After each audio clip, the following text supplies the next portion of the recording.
Okay, now we're talking about odd functions. And again, we're going to look through the lens of the rule of 4, a written description, a table of values, a graph, and an equation. We'll start with the written description. An odd function has rotational symmetry about the origin. That was what you were looking at yesterday with the Desmos symmetry activity.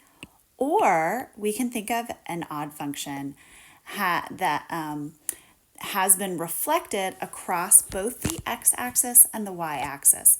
And I'll show you an example of what I mean.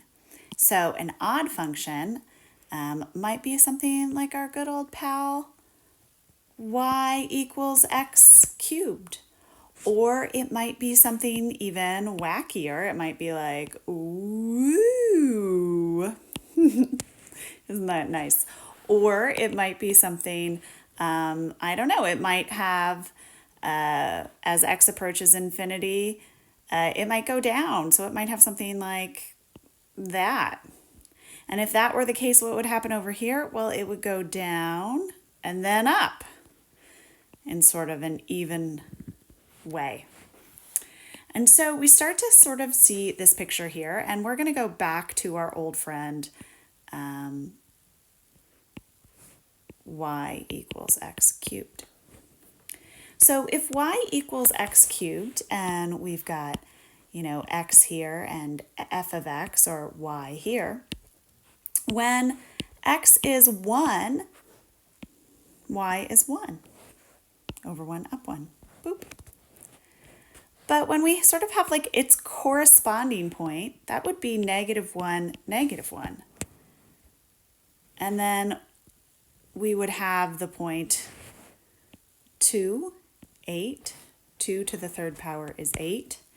And then its corresponding point, -2, -8.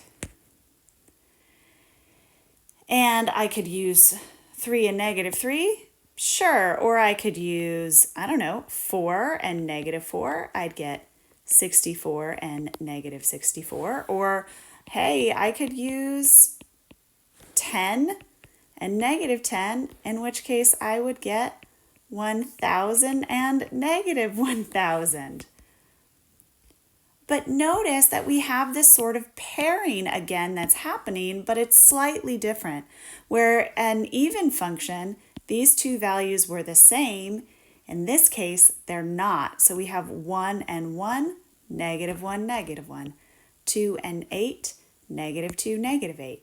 10 and 1,000, -10 and -1,000. And so hopefully we start to see a pattern. But the idea is that if I plug in x, I'll get f of x because that's what it means to be a function. But what happens when I plug in the opposite of x? If instead of plugging in 1, I plug in -1, or instead of plugging in 2, I plug in -2, or instead of plugging -10, I plug in 10. Well, what I get is the opposite of the value that I got when I plugged in f of x. I'm going to say that again because it's kind of wacky. When I plug in -x, the opposite of an x value, I get the opposite of the y value that I got when I plugged in x. If I plug in f of -x, if I plug in -x, I'll get back out the opposite value that I had when I plugged in positive x. And that is the definition of what it means to be an odd function.